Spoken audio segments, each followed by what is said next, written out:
Alright, got a video today here, a little bit out of the ordinary, as we are going to be looking at pear shapes.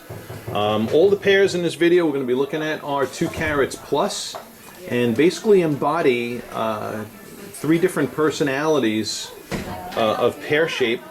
All the dimensions on them are really good as far as the depth and tables are concerned. You know, we're looking at depths around the 60% range, and we're looking at tables in the mid to high 50s.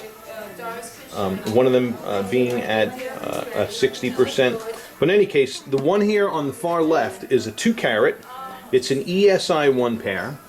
Okay, bow ties in these first 2 stones are pretty minimal. All right, and these 2 pear shapes probably look more similar to each other than the third one I'm going to introduce in a second. But let's go to the second one here, which happens to be a 2 1/3 carat FSI2.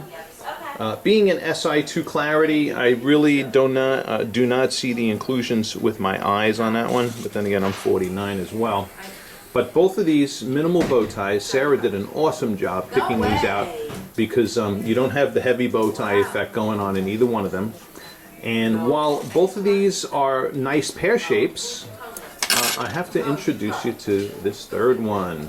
Okay, I'm kind of liking the distribution of bright and dark reflections in this one, maybe a little bit more than the other 2. This one also void of a bow tie. Alright, usually pear shapes and ovals and marquise have some form of bow tie effect. You know, just for sake, pear shapes and ovals and marquise don't tend to always sit flat in my tray, so I'm going to kind of give you a little handheld perspective of these 2. Okay, so this is at first 2 carat ESI1. Alright. Good view into the face-up appearance of this pear shape. Okay. Here's the 2 1/3 FSI2. And looking at them side by side is good for size reference, but you know, I want to be able to give you a good face-up view into the diamond and effectively show you the brightness and contrast of this. Okay.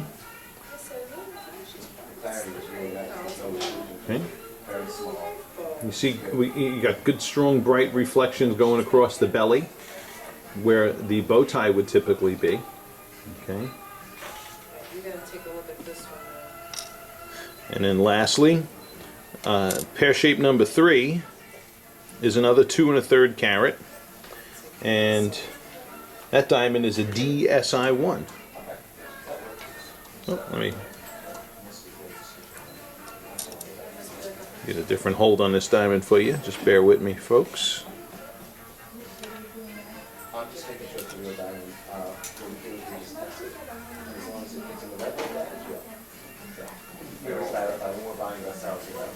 Okay. Now, I'm just going to tell you, of all of the pear shapes, this one is my favorite. Okay, and I was mentioning earlier how I like the distribution of the bright and dark reflections within this one. Actually, there's not a lot of dark reflections in this one at all. But I'm going to actually edit this video and bring in that second one. And I want you to notice how in the bottom and upper portion regions of the first 2 1/3 carat, that FSI2, notice how it looks darker in those regions than in this one, in the DSI1. Okay, and it's really has nothing to do with the color, because both of them are colorless diamonds, white, colorless F and D colors. Okay, here they are in the tray, and yeah, you can see it. You can see what I'm talking about even right now in the tray here. Okay.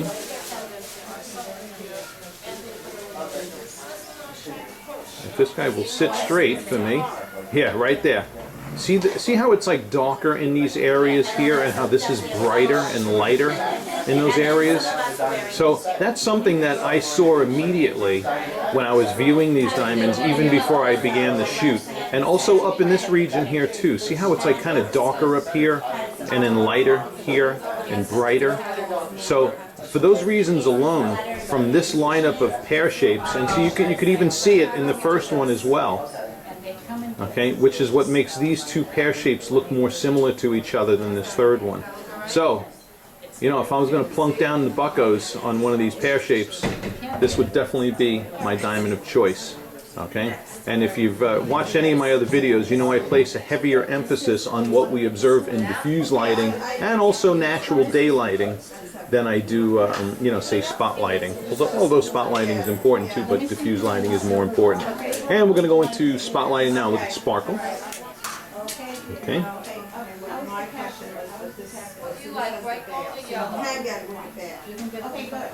Okay, so here is those first two. We're going to concentrate first on these guys. Right, the first one's throwing off some good fire and sparkle. Second one, okay. Look at the third one though. That don't mistake that glare on that one on the left there for sparkle, because that's just light reflecting off the table facet. Light will always reflect off of flat polished surfaces like that. But we're really focusing on internal reflections. Right there, I'm pretty much capturing all internal reflection. Now still got some external reflections on that one on the left. But look at this guy is putting off some good sparkle for a pear shape. Okay. So you got some good sparkle scintillation going on. Let's look at the okay. These guys are throwing off good sparkle and fire too, admittedly, for a pear shape, and especially in that one too.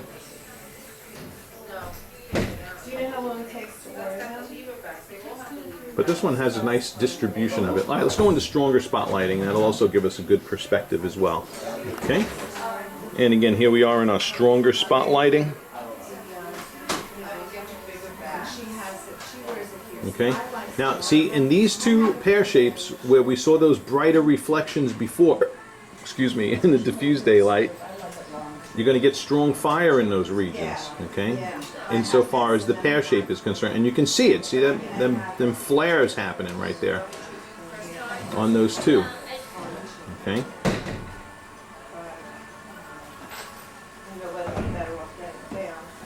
This one here, though, has what I would say a better distribution of that fire and sparkle going throughout the entirety of the stone. Okay.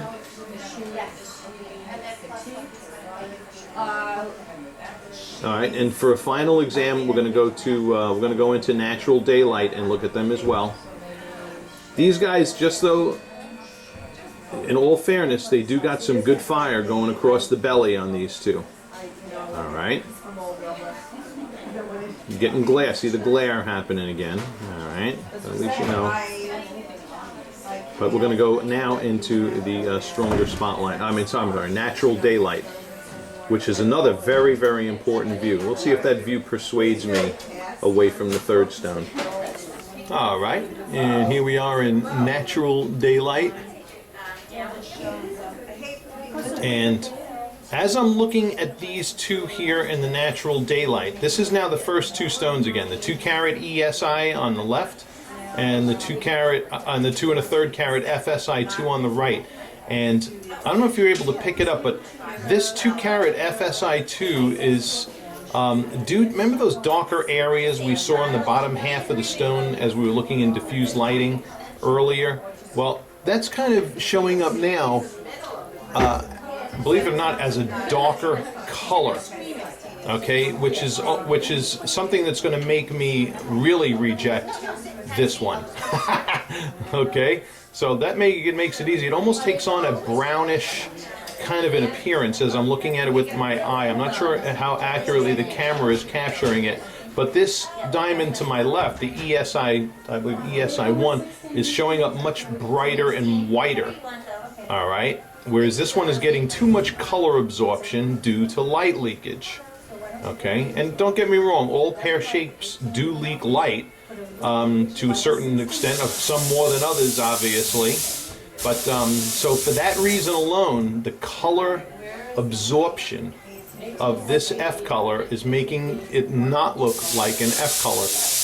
When I look at it with my eyes, you see I just kind of pulled it above the camera for a second. It kind of takes on a little bit of a, I hate to say this, but of a brown, a golden brown appearance. And you know, you don't buy an F color to get a golden brown appearance, especially in natural daylight. Whereas this one on the left, the ESI1, that bad boy that's just a bright, beautiful pear shape. Okay, so easy choice there. What I'm going to do is remove this F from the equation, and we're going to compare this ESI1 now to that other DSI1 that I just had out. Okay, and here is the DSI1, and I'm going to tell you, here I am in natural daylight, and natural daylight just further confirms for me my choice of that diamond. Okay, we're not seeing that color absorption like we just saw in that F, but here it is next to the E. So these two, I'm going to tell you, a choice for either one of these would be wise.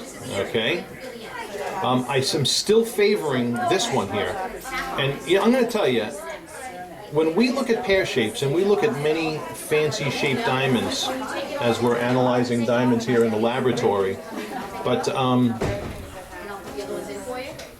all pear shapes generally to some degree have a bow tie in it, you know. This one here like doesn't at all, this DSI1. So you got a lot of great features in that pear shape. It's beautiful. It's beautiful.